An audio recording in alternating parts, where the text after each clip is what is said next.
Halo Ciu, panas banget ya. Hari ini kita baru selesai ngonten dan gua mau ngasih kejutan ke teman-teman gua. Ciu, mereka habis selesai ngonten kayak kecapean gitu karena emang cuacanya panas. Langsung kita tanya mereka mau minta dibeliin apa.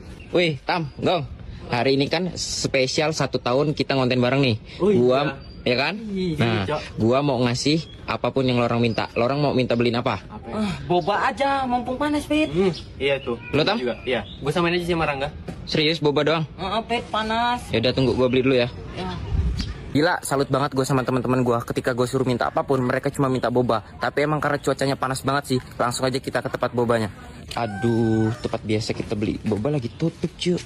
Tuh, coba kita cari tempat lain ya.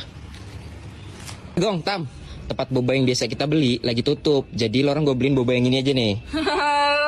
Kayak lu pernah serius aja, Pit. Kalau kata gue nggak mungkin asli sini. Lu pikir gua bakal ketipu? Coba aja buka, Gong. Gak usah ngeremehin. Tuh. Hah? Aduh. Lu banting HP lu, Gong. Thank you, Pit.